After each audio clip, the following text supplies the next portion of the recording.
Hai guys, ketemu lagi sama gue Wisnu dan pertama-tama gue mau ucapin terima kasih banyak ke iMedia Devices, Okypus Indonesia, dan ASRock Indonesia yang udah support beberapa komponen di video kali ini. Oke, jadi di kesempatan kali ini gue mau ngerakit sebuah PC yang hampir mirip sama video sebelumnya. Sama-sama pakai RTX 4060, tapi kalau yang sebelumnya kita rakit pakai AMD dengan DDR5 di budget 11 jutaan, di video kali ini gue mau ngerakit pakai Intel dengan DDR4 di budget 9 jutaan aja. Buat teman-teman semua yang mungkin lagi cari peripheral atau aksesoris untuk setup meja, kalian bisa langsung cek aja websitenya Pressplay ID. Di sini kalian bisa temuin berbagai peripheral keren dan elegan kayak mechanical keyboard, keycaps, switch, mouse, sampai deskmat dan desk shelf juga. Nah, ini dia Rover 84 V4, salah satu keyboard andalan terbaik dari Pressplay dengan layout 75% yang dilengkapi dengan volume knob, PBT double shot keycaps, 5 pin hot swap switch dengan pilihan switch linear atau tactile, hingga 3 mode connection. Bisa Bluetooth, wireless dongle 2,4 GHz, dan kabel Type-C. Jadi buat teman-teman yang penasaran, langsung aja klik link marketplace dari e-commerce kesayangan kalian yang udah gue taruh di deskripsi.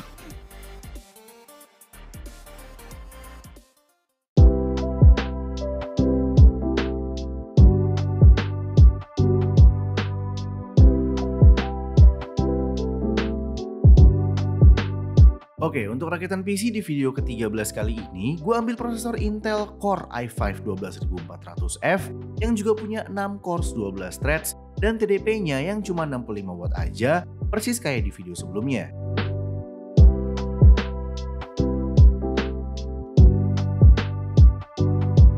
Buat motherboardnya, di sini gue pilih ASRock H610M H2 M.2. Yang dimana Mobo versi budget dari ASRock ini udah support soket untuk Intel Gen 12, Gen 13, sampai Gen 14 juga. Mobo ini punya 2 slot RAM DDR4 dengan maksimum kapasitas 64 GB di kecepatan 3200 MHz. Dilengkapi dengan 3+1+1 power phase hingga 1 slot Ultra M.2 PCIe Gen 3 X4.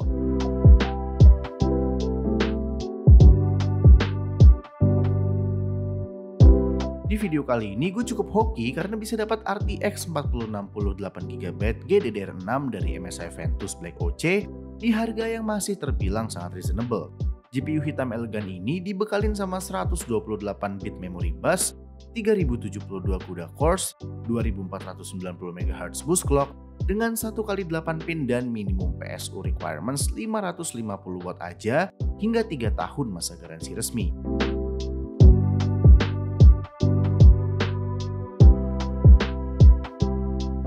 Lanjut buat RAM-nya, di sini gue ambil yang paling ramah kantong di marketplace.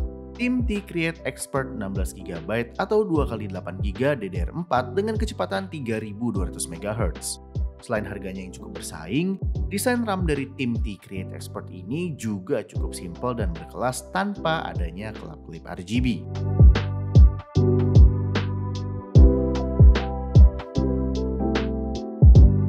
Untuk install Windows, software, dan aplikasi, gue serahin semuanya ke NVMe M.2 Adata Legend 710 Gen 3 X4 dengan total kapasitas memori 1TB. NVMe M.2 Gen 3 X4 yang satu ini diklaim bisa meredam temperatur panas sebesar 15% dengan kecepatan speednya yang ada di angka 2400 MB per second dan kecepatan write-nya yang ada di angka 1800 MB per second yang di cover sama masa garansi resmi 3 tahun.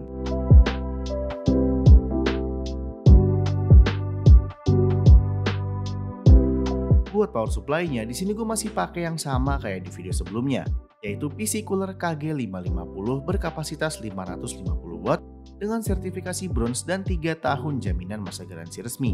Karena di video kali ini kita juga masih build pakai RTX 4060, jadi PSU yang satu ini juga udah cukup memenuhi kriteria dan requirements yang sesuai.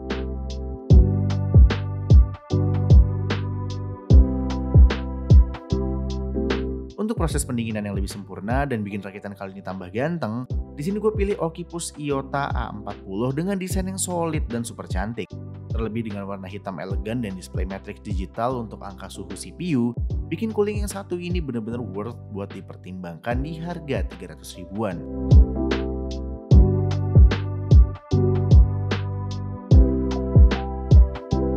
Karena tema rakitan di video kali ini adalah full black elegan dan tanpa RGB sama sekali, Okypus Gamma C50 Black ini cocok buat jadi pilihan yang tepat. Ditambah lagi dengan build quality-nya yang cukup kokoh dan harganya yang masih terbilang affordable untuk ukuran case M-ATX yang udah dilengkapi dengan 4 fan, menurut gua case yang satu ini layak untuk diperhitungkan.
Not a bad place to get murdered. If getting back to nature is your thing. Damn. Should have brought an umbrella. I like the rain.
Not much further now.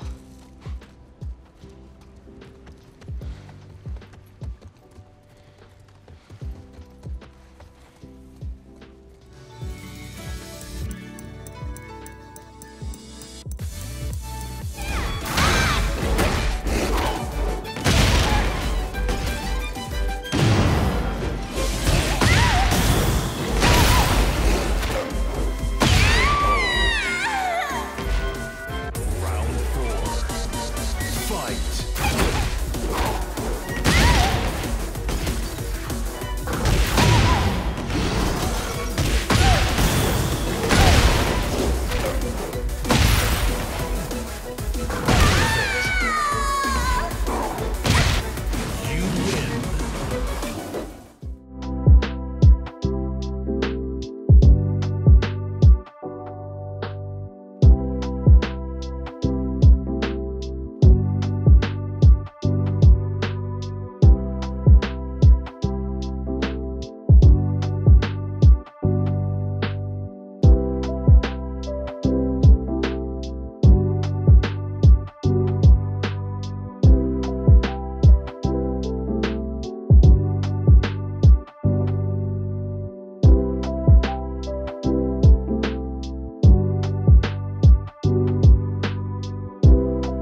Yap, kalau barusan kita udah lihat total harga atau biaya yang harus kita keluarin untuk rakitan PC kayak gini, dan kita juga udah sama-sama lihat barusan hasil tes untuk performance-nya, kira-kira gimana menurut teman-teman semua? Apakah worth it atau enggak? Apakah better di video sebelumnya yang pakai AMD 7500F dengan gabungan RTX 4060 dan DDR5 di budget 11 jutaan, atau better 12400F dan 4060 ini dengan DDR4 di budget 9 jutaan? Tapi buat teman-teman semua yang mengedepankan budget, gue rasa angka 9 jutaan itu udah oke banget buat kita bisa dapetin performa PC yang sama-sama kita lihat barusan. Yang artinya dengan budget di bawah 10 juta, teman-teman semua udah bisa nikmatin game-game AAA kekinian dengan settingan high di resolusi 2K atau 1440p. Yang menariknya, di video build PC kali ini, khusus untuk game Alan Wake 2, jumlah FPS jauh lebih banyak ketimbang di video sebelumnya. Yang jelas-jelas kalau kita lihat secara spesifikasi, video sebelumnya harusnya jauh lebih tinggi. Tapi nggak tahu kenapa, somehow di video sebelumnya itu performanya kayak nggak keluar semua atau ada yang ketahan. Jadi jumlah FPS jauh lebih banyak di video yang sekarang. Oke, buat hal kayak gini mungkin buat teman-teman yang tahu bisa langsung komen aja tuh, tinggalin pendapat teman-teman semua di kolom komentar. Mungkin ada yang salah atau ada yang miss atau ada yang kelewat atau yang mungkin kurang gue perhatiin di video sebelumnya sampai jumlah FPS-nya bisa jauh lebih banyak atau lebih tinggi di video yang sekarang ketimbang di video yang sebelumnya. Lanjut ke pengalaman gue selama ngerakit di video build PC kali ini, itu seru banget, tapi juga semuanya gampang aja tanpa masalah karena casingnya ini ternyata cukup besar, hampir mirip sama di video sebelumnya juga kayak si Deepcool 110 Macube Black kalau nggak salah. Itu dimensinya cukup besar untuk seukuran case MATX atau case micro ATX. Dan satu hal yang menurut gua agak kurang di case ini adalah di panel sebelah kirinya untuk perkabelan itu cenderung lebih sempit ketimbang si Macube 110 Black yang ada di video sebelumnya. Jadi Okypus Gamma C50 ini di panel bagian sebelah kiri untuk perkabelan itu sedikit lebih tipis. Jadi kalau misalkan teman-teman semua paksain mungkin dia bakal kelihatan agak sedikit lebih gemuk. Tapi secara build quality dan lain sebagainya, case ini udah cukup oke di harga 300 ribuan aja dengan 4 fan yang udah include dan no RGB. Nah, untuk notes aja, jangan lupa di sini teman-teman bakalan butuh fan splitter yang nanti juga bakal dikasih dari case Gamma C50 ini buat konekin si fan, 4 fan non-RGB itu ke motherboardnya. Nah, ngomongin soal motherboard, ada satu hal juga yang mau gue bahas terkait motherboard H610M H2M.2 ini. Nah, di sini sayangnya motherboard ini cuma punya satu USB header. Sedangkan sebetulnya di rakitan atau video build PC kali ini, kita butuh 2 USB header. Yang pertama, untuk konekin USB 2.0 dari case Gamma C50 ini. Dan yang kedua, satu lagi adalah untuk menampilkan display matrix design dari si suhu air cooler Iota A40 Black-nya juga. Jadi kalau misalkan di sini cuma ada satu, kita harus bisa kalahin salah satu mana yang penting, apakah USB-nya yang kita nggak pakai atau si desain suhu matrix design dari si Iota A40 tadi. Nah, ngomongin air cooler Iota A40, di sini gue juga bisa membuktikan bahwa Okypus Air Cooler Iota A40 ini itu cukup efektif dan signifikan dalam menurunkan suhu atau derajat dari si CPU 12400F. Jadi gue ambil data dari tahun 2023 atau dari video pertama gue, di situ gue pakai CPU yang sama, Intel Core i5 12400F, dan di situ gue pakai game-game AAA juga, tapi game-game tahun 2018-2019. Dan kalau kita bandingin sama game-game yang sekarang, yang AAA tapi tahun-tahun sekarang yang harusnya sedikit lebih berat dan bisa lebih bikin CPU panas, itu setelah kita lihat di sini sama-sama, teman-teman juga bisa lihat kalau ternyata angkanya justru lebih rendah di suhu yang di video build PC yang sekarang. Jadi di situ terbukti bahwa si IOTA A40 Black dari Okypus ini memang bisa jelas dan signifikan dan secara efektif menurunkan suhu atau panas derajat dari CPU, dan itu jumlahnya agak jauh ya. Kalau kita lihat di 2023 itu gue pakai stok cooler dari Intel Core i5